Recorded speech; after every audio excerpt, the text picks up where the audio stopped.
Spooky stories from Reddit. This one's from Marina's Diamond. Used to teach outdoor education, which was essentially just summer camp during the school year, and school groups would come up and spend a few days at the camp. On their last night, we would always tell them a scary story around the campfire. It was the same scary story every time. We worked in partners, so there were always 2 staff members for every school group. One staff member would tell the story, and the other staff member would go hide in the forest and make scary noises. So, I'm telling the story, and every few minutes there's like a snap of a twig or rustling in the bushes, and, of course, as always, the kids get all freaked out, and they start getting scared. It's all very fun. Well, as I'm telling the story, I'm walking around the campfire looking at all the kids' faces, and I noticed a familiar one. My partner, Eric. Sitting there smiling at me, wondering why I'm staring at him. My heart has never started beating so fast in my life. Eventually, I sped through the story and all the kids left, and I explained to Eric that I thought it was him in the woods, and his eyes got very wide, and he said, You're telling me that wasn't one of the other staff members? So we both ran back to the main road. Spooky stories from Reddit. This one's from calm_chowder. Well, I used to own a horse boarding and training farm with about 45 acres surrounded by woods. I used to spend the night there quite a bit because I had to start chores early in the morning, so if I stayed too late, it wasn't worth it to drive home.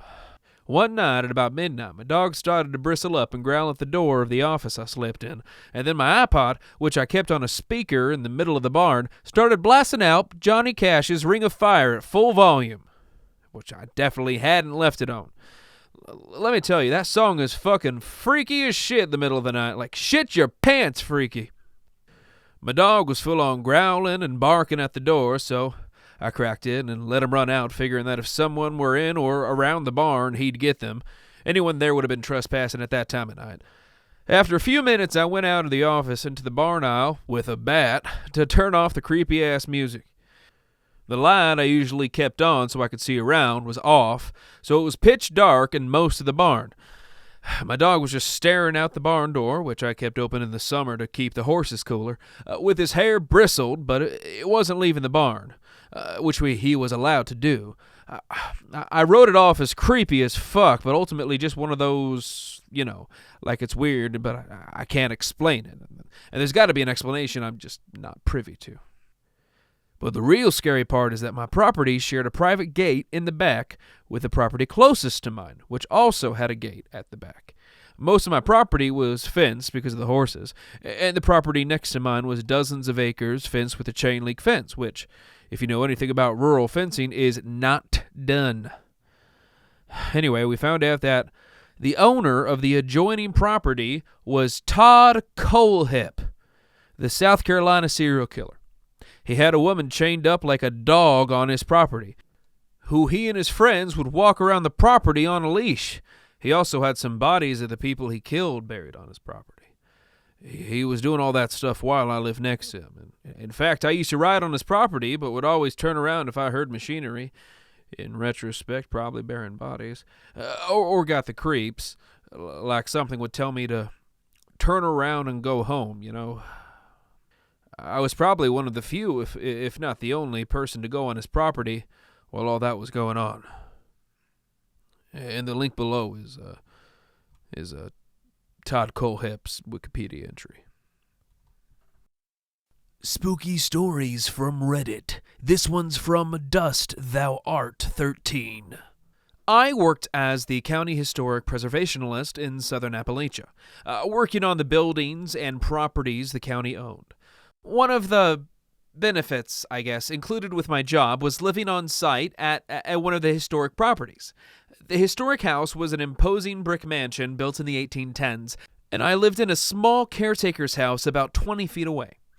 This was in the backwoods, so to deter trespassing and vandalism, the county had built an 8-foot-tall fence around the entire 5-acre parcel and put barbed wire on top of the fence. I mentioned this all just to show it was basically impossible for anyone or anything to jump or climb over the fencing and onto the property.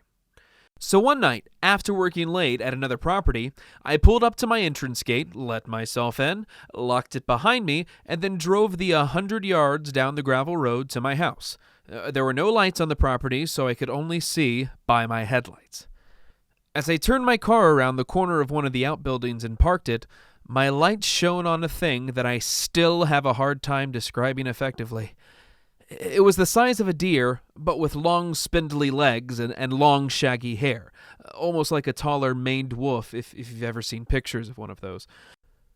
That alone shook me, as there is no way something of that size should have been able to get through or over my fencing.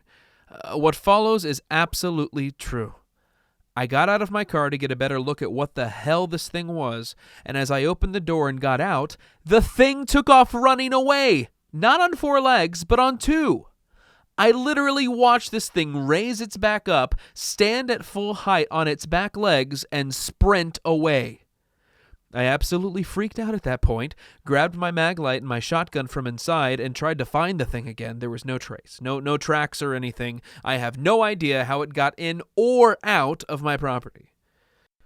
I didn't sleep at all that night. I just sat on my couch with my shotgun watching my front door, hoping that whatever I saw didn't come back and burst in. I cannot explain what the hell I saw that night, but it still raises the hair on my neck every time I think about it. Please like and subscribe for additional content, and stay curious.